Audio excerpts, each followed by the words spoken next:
Imagine a forest as a high-end gated community where a single square foot of land costs more than a downtown penthouse.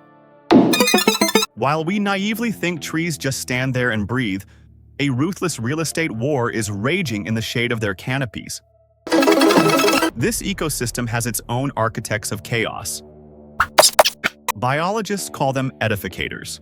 These are the giants who do not just take up space, they literally redesign the microclimate to suit themselves, evicting anyone who does not fit their business plan. Oaks, spruces, and beeches are not just passive decorations. They are the sharks of the forest market, possessing the strategic mindset of a chess grandmaster. Their territorial takeover looks painfully like an aggressive corporate expansion. First, the edificator creates a shadow asset. Its massive canopy blocks out the sun, leaving competitors with only the absolute crumbs of photosynthesis. Have you ever tried to build a business in pitch black? That is exactly what young saplings of other species have to deal with. They wither, turn yellow, and eventually clear out the precious real estate for the main player's roots. It is classic corporate raiding, just wrapped in the green packaging of photosynthesis. But the real action happens down in the dirt. These developer trees use chemical warfare, releasing specific compounds into the soil. Think of them as targeted economic sanctions that make the ground completely uninhabitable for other species.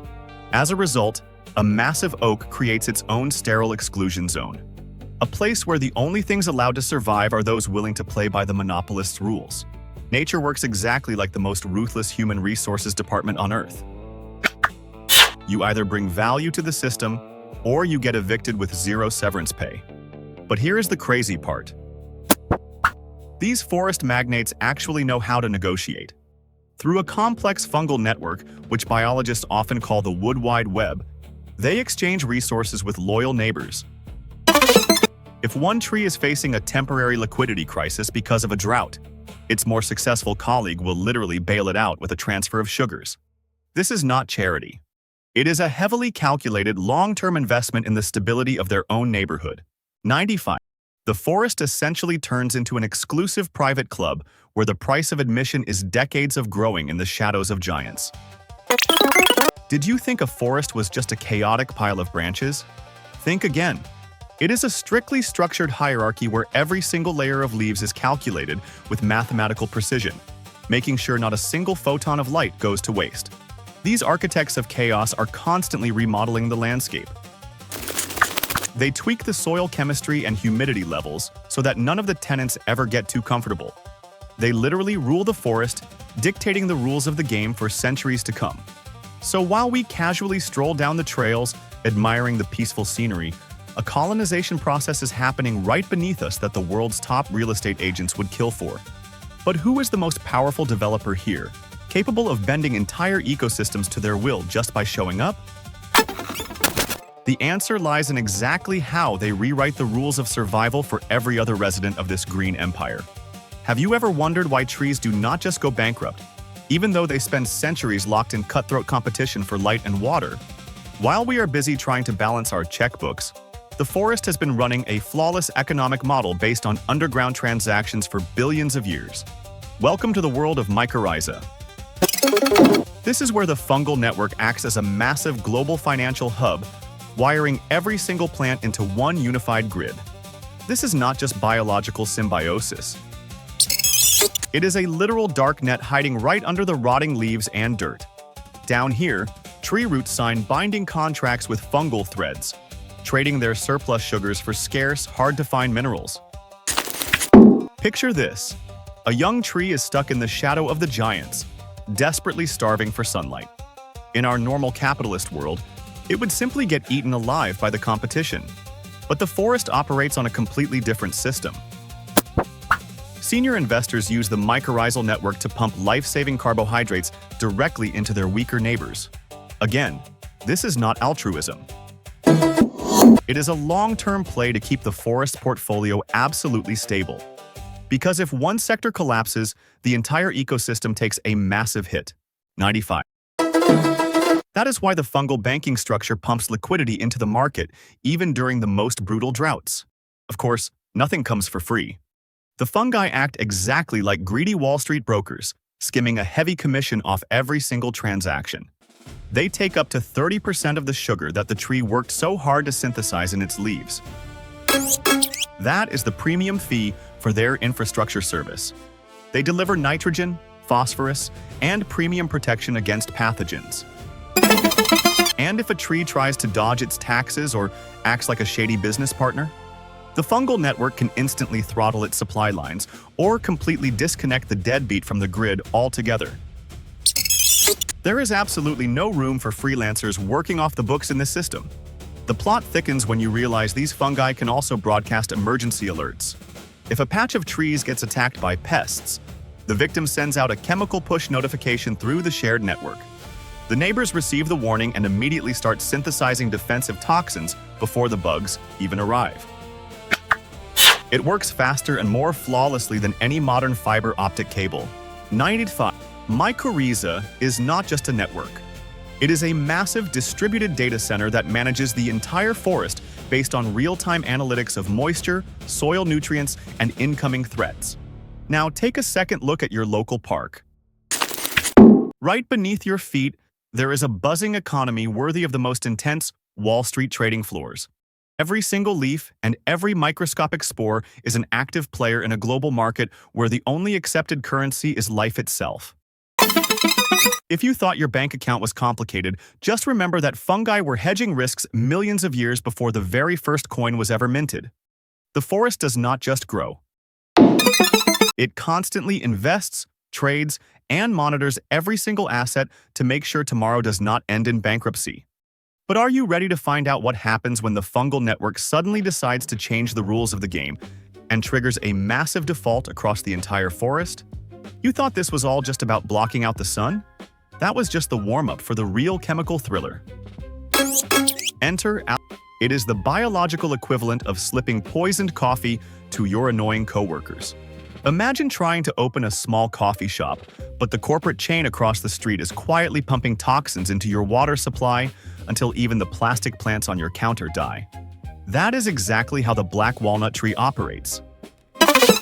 This botanical Machiavelli literally soaks the surrounding soil with a chemical called. This compound acts like an emergency brake on the metabolism of almost any plant nearby. While you are happily planting tomatoes or apple trees nearby, the walnut is methodically turning the surrounding area into a toxic exclusion zone. No negotiations. No diplomacy. Just pure, unadulterated toxicity that turns the dirt into an active minefield. These plants do not just take up space. They completely sanitize it. By pumping a lethal cocktail of phytoncides and organic acids into the ground, aggressive trees alter the very chemical makeup of the soil. It is like a massive corporation buying out an entire city block and installing specialized air filters so only employees with VIP badges can even breathe. Weaker species that do not have immunity to these chemical sanctions just start to wither away, even if the sun is shining directly on them. 95. Their roots simply refuse to absorb the poisoned resources. It is a brutal, calculated filter that guarantees the monopolist a perfectly clean slate. Only those who pose zero threat to the empire are allowed to grow nearby. So why has nature not just turned into one massive, toxic wasteland from all these chemical wars? The answer is simple and deeply cynical. Balance. Every biological weapon has an expiration date and a limited blast radius. Rain washes the toxins away. Soil microbes actively eat the aggressive compounds. And the wind carries in the seeds of new players who have already learned how to bypass these security perimeters. It is an endless evolutionary arms race where nature is constantly updating its software. Some species learn to block the poisons, while others synthesize newer, more terrifying ways to defend their turf. And while we stare at what looks like a peaceful, calming landscape, a ruthless battle is raging under our boots that makes the most vicious corporate boardroom brawls look like a joke. Who will become the next king of the forest market when the current giant finally starts to slip? 95. Because in this ecosystem, even the most powerful developer eventually has to step aside for younger, hungrier players ready to rewrite the rules all over again. However, even the most successful forest magnate eventually hits a point where its assets stop paying dividends. Imagine if your local skyscraper suddenly decided to retire. but instead of being demolished or sold off, it turned into an all-you-can-eat buffet for the entire neighborhood. In the natural world, the death of an edificator is not a failure. It is the beginning of the Great Reclamation, when a giant that held a ruthless monopoly on light and soil for decades finally comes crashing down. It does not just fade into nothingness. It instantly transforms into a lavish banquet table for the millions of tiny creatures it spent its whole life evicting. The shattered trunk of the fallen titan becomes the epicenter of a massive biological boom. Decomposer fungi, the true sanitation workers of the forest market, are the very first to arrive on the scene. They launch a massive recycling operation, breaking down the tough wood into rich, nutritious humus. This is the most perfectly optimized zero-waste manufacturing model the world has ever seen. No landfills, no toxic debt left for future generations. Everything that was hoarded over centuries of aggressive growth is immediately dumped right back into the local economy. Every single ounce of stored carbon suddenly becomes liquid capital for young, eager sprouts desperate to claim that vacant spot in the sun. Look closely at a rotting stump. That is not a grave. It is a bustling kindergarten. Mosses, lichens, and tiny saplings use the remains of past greatness as their ultimate launching pad. They literally feed on the history of their predecessor, building a brand new ecosystem right on top of the old foundation. It is the highest form of cynicism, paired with absolute wisdom. Nature fundamentally despises a vacuum, so it just relentlessly repackages its resources. The mafia boss checks out, and a vibrant new co-working space instantly opens up right on his ashes. And this is where we hit the ultimate irony of our modern world. We build our human cities out of concrete and steel, which in 100 years will just turn into dead, useless weight that costs billions to dismantle. 95.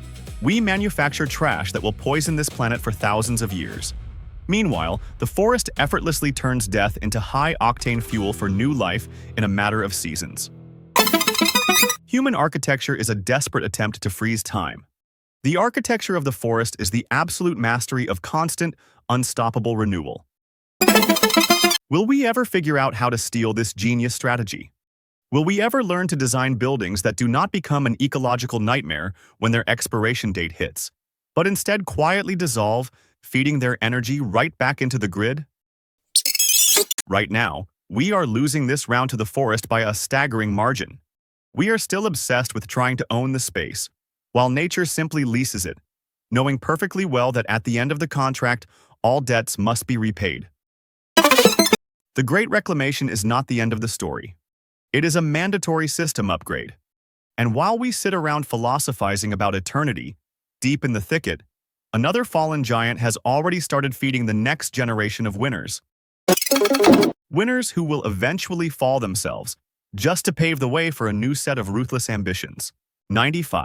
It is an endless, perfect cycle, where every single loss is just a calculated investment in future success. And inside that perpetual motion of resources lies the only true secret of success that we have yet to figure out.